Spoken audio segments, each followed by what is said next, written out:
High বন্ধুরা, আজ রান্না করছি নিরামিষ পুঁই শাকের তরকারি। তো চচ্চড়ি যেটাকে বলবে। তো বাজার থেকে তরতাজা পুঁই শাক পেলাম, নিয়ে চলে আসলাম।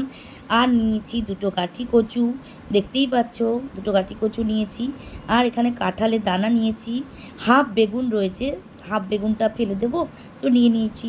দুটো আলু নিয়েছি, আর নিয়েছি একটু কুমড়ো। তোমরা চাইলে অনেক কিছু দিতে পারো, বরবটি, মূলো, অনেক কিছু সবজি। তো আমার কাছে এই কটাই ছিল, আমি এই কটাই দিয়েছি। তো আমি কেটে নিয়েছি সমস্ত সবজি, সেটাই এখন তোমাদের আমি দেখাচ্ছি। তো আমি দেখো সবজিগুলোকে ডাঁটা আর শাকটাকে আলাদা করেছি। গাঁটি কচু কেটে নিয়েছি, বেগুন হাফ ছিল সেটা কেটেছি। আর মানে শাকটাকে আর ডাঁটাটাকে আলাদা করেছি, কারণ তোমাদের দেখাচ্ছি। কারণ ডাঁটাটা করলে কি হয়, আলাদা করলে যেমন তোমার সব কিছু রান্না করতে সুবিধা হবে। মানে ডাঁটাটা একটু শক্ত, শাকটা তো গলে যায় চট করে, যার জন্য আমি ডাঁটা আর শাকটাকে পুরো পাতাগুলোকে আলাদা করেছি। আলু, কুমড়ো সমস্ত কিছু কেটে ধুয়ে আমি গুছিয়েছি। আর এইবার নিয়ে নিয়েছি মশলার জন্য কাঁচা লঙ্কা, যে যেমন ঝাল খাবে, তো আমি একটু বেশি ঝাল খাই। আর নিয়েছি একটু সর্ষে।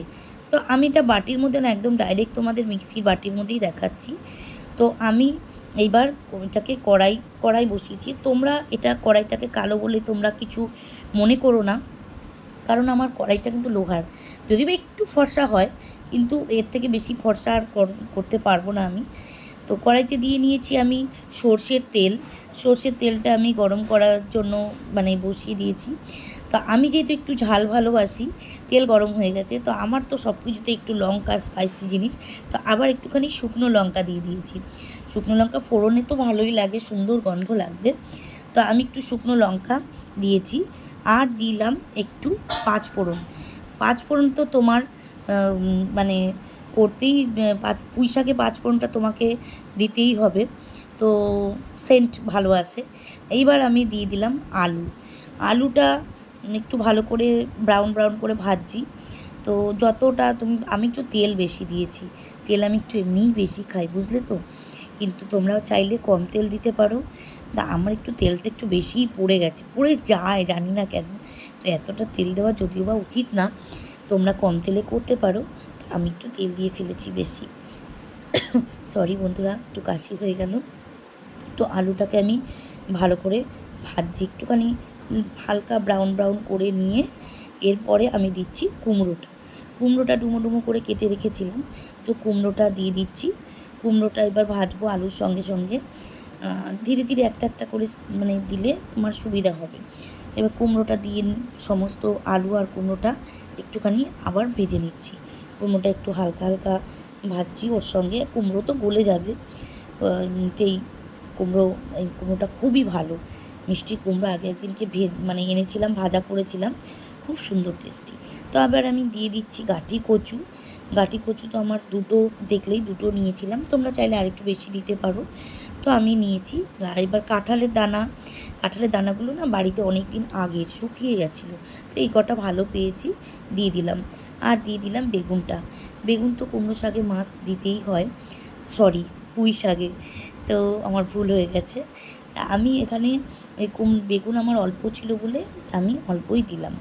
তো এবার সমস্ত সবজিগুলোকে একটু ভালো করে নাড়ছি, যতক্ষণ আর কি, যতটা আর কি ভালো করে নাড়বো, যতটা মজবা, যেহেতু তেলটা আমার বেশি আছে তাই আমার অসুবিধা নেই। তা এই দেখো, তোমাদের আমি বললাম যে ডাঁটা আর শাক আমি আলাদা করেছি কেন। তো ডাঁটাগুলো যেহেতু শক্ত থাকে, তাই ডাঁটাগুলো এর মধ্যে দিয়ে দিলাম। ডাঁটাগুলো দেওয়াতে কি হবে, যে শাকটা তো দিলেই তোমার গলে যাবে। তো এটাতে তোমার অতটা মানে ডাঁটাটা দিলে কি বলবো আর, ডাঁটাটা নরম হয়ে যাবে, শাকটা তো ঝট করে দিলেই নরম হয়ে যাবে। তো ওর জন্য আগে ডাঁটা দিয়ে সমস্ত সবজির সঙ্গে এইবার একটু নুন দিয়ে দিলাম। এতক্ষণ আমি নুন দিইনি, তেলের মধ্যেই ভাজছিলাম। এইবার নুন দিলে কি হবে, নুনটা আস্তে আস্তে, নুন দিলে তো জলটা ছেড়ে দেয়, তাই জন্য আমি এইবার নুন দিলাম। নুন দিয়ে এবার সমস্ত সবজিগুলোকে আবার নাড়ছি, যত নাড়বে যাতে নিচে লেগে না যায়। তো আমি নেড়েই যাচ্ছি ক্রমাগত। সবজিটা যতটা বেশি লাগে ততটা আস্তে আস্তে আস্তে আস্তে কমে যাচ্ছে। তো আমি আরও এইবার দিয়ে দিলাম সর্ষে আর কাঁচা লঙ্কা বাটাটা, যেটা আমি মিক্সিতে বেটে নিয়ে এসেছি। তো তো বেশি সর্ষে তো তোমাদের দেখালাম কোনটুখানি সর্ষে, তো 1 চামচ মতন সর্ষে আর কটা কাঁচা লঙ্কা, 5-6টা কাঁচা লঙ্কা দিয়েছি, যে যেমন ঝাল খায় সেরকমই দেবে।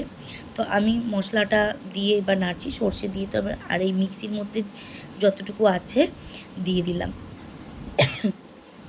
তো এইবার ওটাকে সর্ষেটাকে দিয়ে মশলা দিয়ে আবার নাড়বো। তো এর মধ্যে আমি দিয়ে দিচ্ছি একটু জিরে গুঁড়ো, চামচটা আমার দেখলে খুবই ছোট, এর 2 চামচ জিরে গুঁড়ো দিলাম। এবার জিরে গুঁড়ো যে কেউ দিতেও পারো, এটা অপশনাল, বাট আমি দিই, আমার একটুখানি ভালো লাগে। এবার একটু হলুদ গুঁড়ো দিয়ে দিলাম, এতক্ষণ তো মশলা দিইনি, এবার আস্তে আস্তে মশলা দিয়ে নুন দিলাম, সর্ষে দিলাম, সর্ষে বাটাটা, জিরে গুঁড়ো, হলুদ গুঁড়ো দিয়ে এবার নাড়ছি। দেখতেই পাচ্ছ অনেকটা আঠা আঠা টাইপের হচ্ছে, যেহেতু মশলাটা দিয়েছি। এবার যতটা নাড়বে তুমি ততটাই সুন্দর আঠা আঠা হবে। এবার তেলটা দেখতে পাচ্ছ কতটা তেল, তো আমি একটু তেলটা বেশি দিয়েছি, যে তেলের ওপরেই তো সমস্ত সবজিগুলো ভাজবো। এইবার আমি দিয়ে দিচ্ছি শাকটা। শাক দেখবে তুমি মানে কড়াইতে যখন দেবে মনে হবে এক কড়াই শাক রান্না করছি, কত শাক, কিন্তু যখনই কড়াই থেকে মানে শাকটা মজে যাবে তখন মনে হবে যা কোনটুখানি হয়ে গেল। তো আমি শাকটা দিয়ে দিচ্ছি, মনে হচ্ছে এক কড়াই শাক, কত শাক হয়েছে, কিন্তু অতটা নয়, যেই আমি রান্না করব কত কমে যাবে। দেখছো কতটা কমে গেছে। এবার যত নাড়বো শাকটা আস্তে আস্তে পুরো মজে যাবে। আর আমার এত অসুবিধা হচ্ছে, এক হাতে ফোন আর এক হাতে খুন্তি, আমি সাঁড়াশি দিয়ে কড়াইটা ধরতে পারছি না, আর খুন্তির সঙ্গে শাকটা জড়িয়ে গেছে, ওকে আমি কিছুতেই ছাড়াতে পারছি না। এক হাতে ফোন রয়েছে, সাঁড়াশি দিয়ে আমি কড়াইটা ধরতেও পারছি না, মানে খুবই অসুবিধা। কষ্ট করে রান্না করি, কষ্ট করে আমি ভিডিওগুলো করি বন্ধুরা তোমাদের জন্য। দেখতে পাচ্ছ কড়াইটা কীভাবে নড়ছে, ট্রাইপডেও এখানে হচ্ছে না। তো এইভাবেই করি শুধু তোমাদের জন্য, যাতে তোমাদের একটু ভালো লাগে। তো দেখতে পাচ্ছ কতটা শাক কমে গেছে, মনে হচ্ছে না যে মানে এক কড়াই দিয়েছিলাম কোনটুখানি হয়ে গেল। সমস্ত সবজিগুলো কিন্তু আমার মজে গেছে, মানে এতটাই সুন্দরভাবে আর আঠালো একটা ভাব চলে এসছে যে মানে এখনই মনে হচ্ছে হয়ে গেছে। তাও আমি একটু নাড়ছি, অনেক কমে গেছে, অনেকটাই কমে গেছে। তো যতটা তুমি নাড়বে তত।